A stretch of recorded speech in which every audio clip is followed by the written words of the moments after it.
semuanya. Baik, hari ini kita akan belajar tentang tabung. Nah, sebenarnya tabung itu adalah salah satu bangun ruang yang bidang sisinya berupa bidang lengkung. Nah, di sini dalam mendefinisikan tabung kita menggunakan pengertian bidang tabung.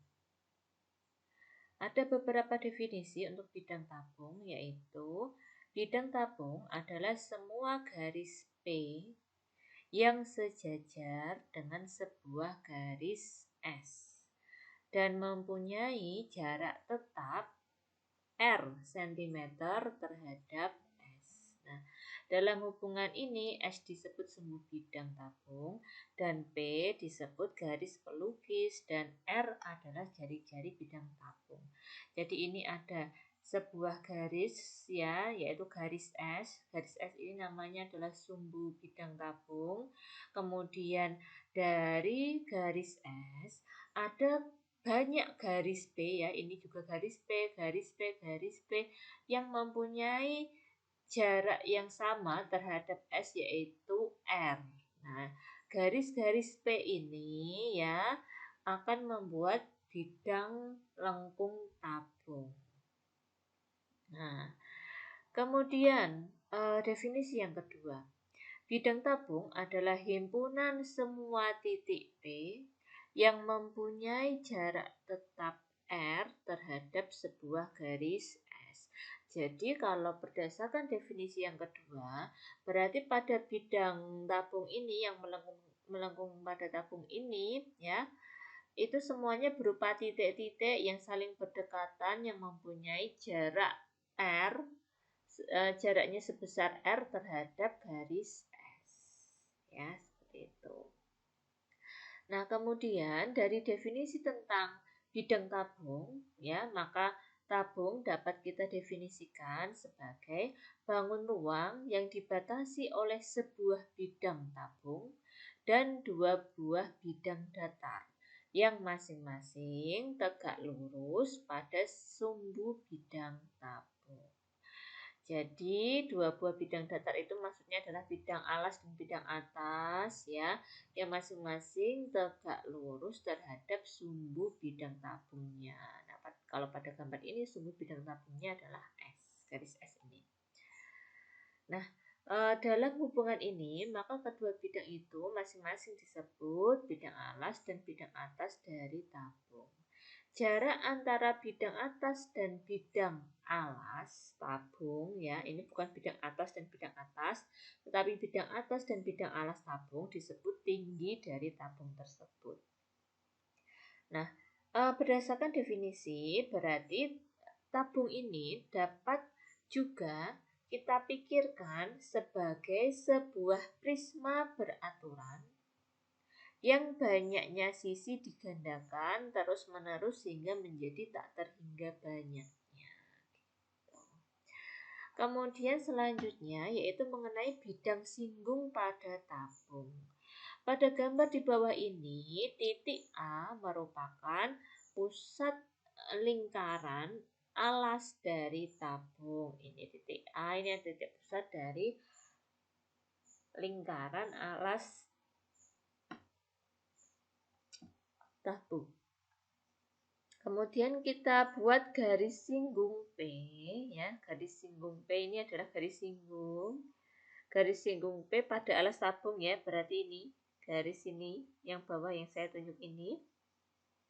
Garis singgung P pada alas tabung itu dengan D, D-nya adalah titik ini sebagai titik singgungnya. Nah, maka dibuat garis pelukis dari DE. Maka bidang yang melalui P ini ya, dan DE disebut bidang singgung pada bidang tabung. Jadi bidang singgungnya pada bidang tabung ini adalah bidang L atau permukaan L ini. Bidang permukaan L ini adalah bidang yang bersinggungan dengan sebuah tabung dengan pusat alasnya A dan garis pelukisnya adalah DE. Jika dalam bidang singgung pada bidang tabung tersebut, kita lukis garis G, ini garis lukisnya.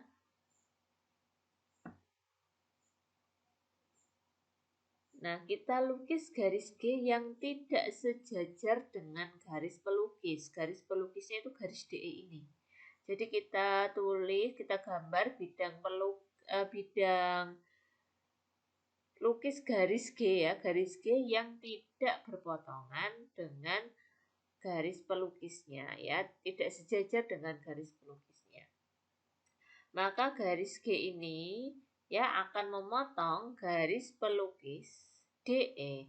Nah, di sini titik potongnya adalah pada titik B. Nah, dalam hal ini maka garis G dikatakan menyinggung bidang tabung di titik P. Garis G juga merupakan garis yang menyilang sumbu tabung pada jarak tetap yaitu R. Karena bidang singgung L, bidang singgung adalah ini ya, bidang permukaan L ini melalui garis pelukis yang letaknya selalu sejajar dengan sumbu tabung, maka akibatnya bahwa setiap bidang singgung pada bidang tabung letaknya pasti sejajar sumbu tabung. Nah, ini sejajar pada sumbu tabungnya ya.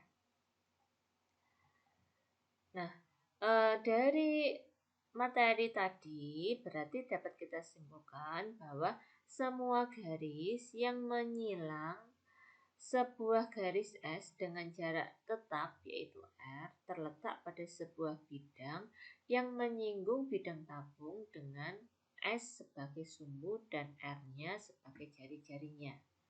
Yang kedua, setiap bidang yang sejajar dengan sebuah garis S dan mempunyai jarak tetap atau R terhadap S menyinggung bidang tabung dengan S sebagai sumbu dan R sebagai jari-jarinya. Menyinggung berarti ada garis singgungnya ya, tepat satu buah garis singgung. Sekarang kita lihat pada volume tabung. Nah, kita pandang tabung sebagai bangun yang terjadi dari sebuah prisma beraturan yang banyak sisinya ya tak berhingga, sehingga keliling dari luas bidang alasnya sangat mendekati keliling dan luas sebuah lingkaran. Nah, sedang tinggi prisma itu menjadi tinggi dari tabung tersebut.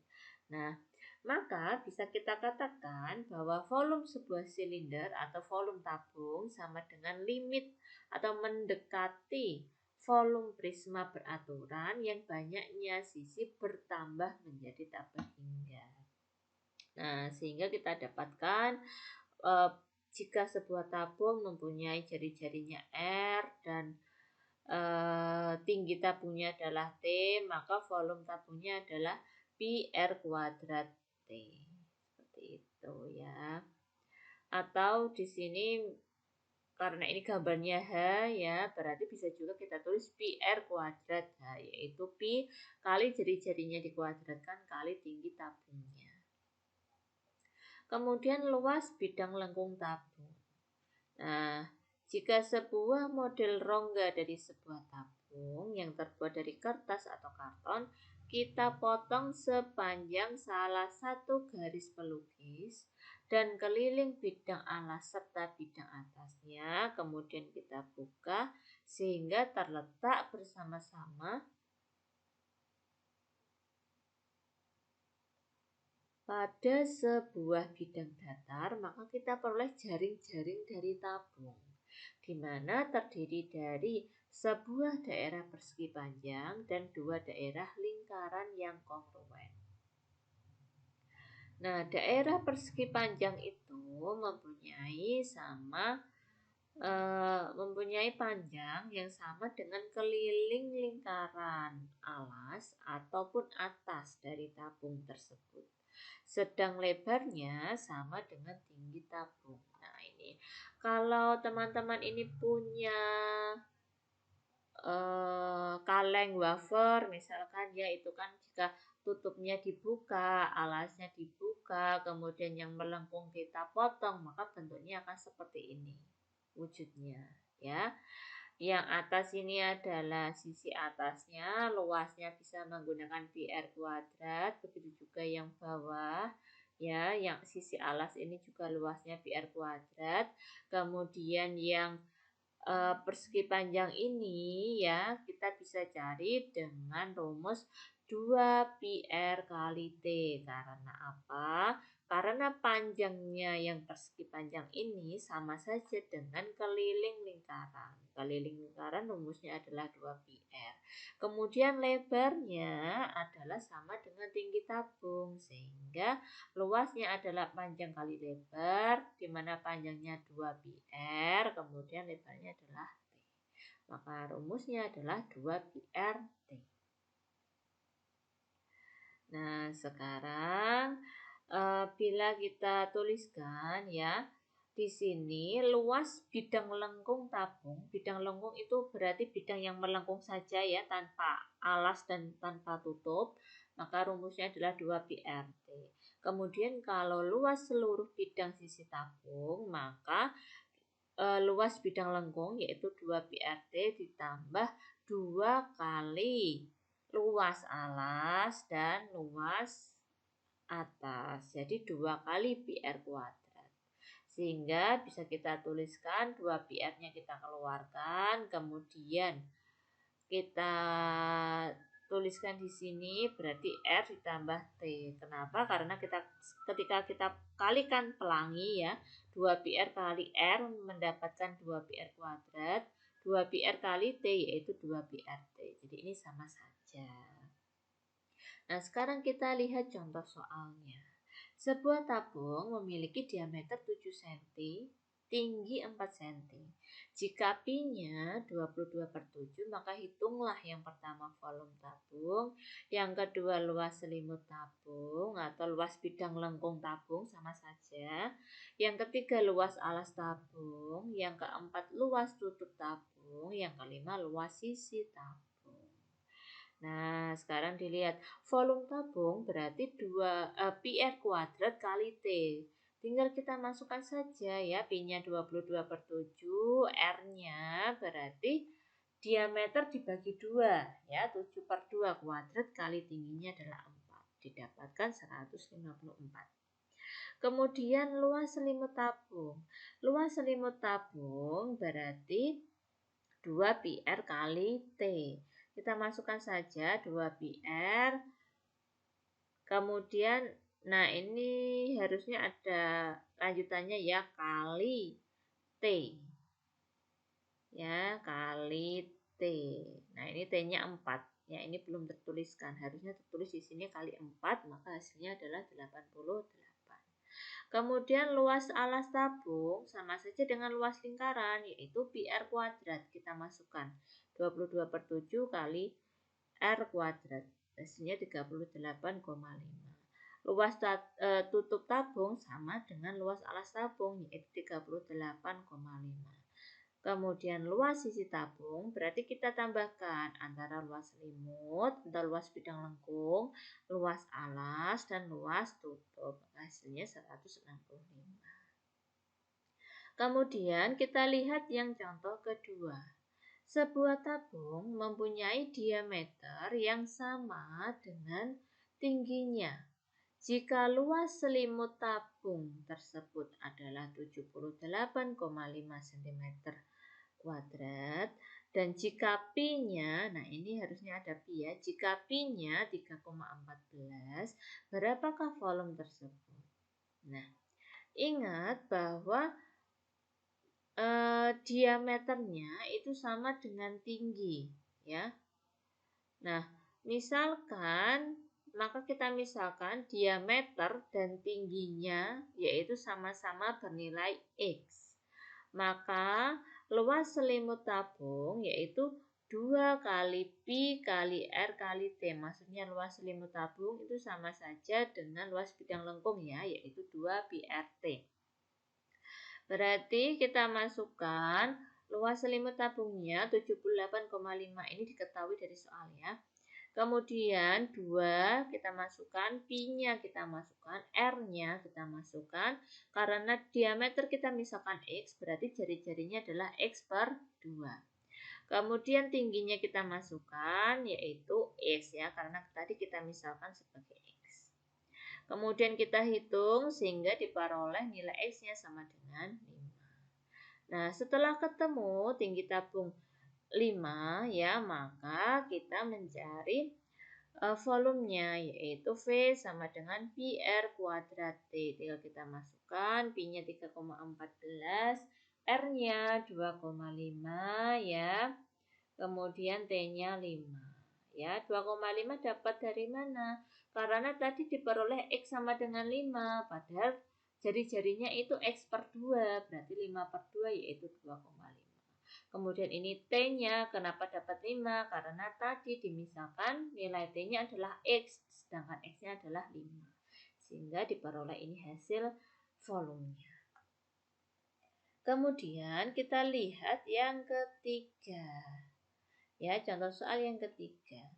Gambar di bawah ini merupakan tabung dengan bagian atas dan bawah berupa setengah bola. Bisa membayangkan ya, ini sebuah tabung kemudian dimasuki setengah bola, ini juga yang bagian bawah dimasuki setengah bola. Jika diameter tabung 8,4 cm dan tinggi tabung 20 cm dan pi-nya adalah 22 per 7, tentukan luas permukaan tabung yang diarsir. Nah, kalau kita cari luas permukaan tabung yang diarsir, berarti kita mencari luas selimut tabung ya, kemudian kita kurangkan dengan 2 kali luas setengah bola. Mengapa 2 kali? Karena setengah bola yang di atas dan setengah bola yang di bawah. Nah, kemudian kita masukkan luas selimutnya berarti sama dengan luas bidang lengkung. Sebenarnya pi dt itu sama saja dengan 2 pi rt ya. Kenapa? Karena d-nya ini bernilai 2r sendiri. Ya. Jadi kalau misalkan mau menggunakan pi kali d kali t boleh, atau mau menggunakan 2 kali pi kali r kali t juga boleh, sama saja ya. Dikurangi 2 kali 2 ini dari sini. Luas setengah bola berarti setengah, karena setengah bola ya, setengah kali luas bola. Luas bola itu 4 pi r kuadrat. Jadi kita masukkan 2 kali setengah ya, kali 4 kali 3,14, kemudian kali R-nya yaitu 4,2 kuadrat. Nah, ini harusnya ada tulisan 4 di sini ya. 2 kali setengah kali 4 kali 3,14 kali 4,2 kuadrat. Maka hasilnya nanti diperoleh. Nah, baik, seperti itu. Terima kasih atas perhatiannya. Semoga apa yang kita pelajari memberikan manfaat bagi kita semuanya.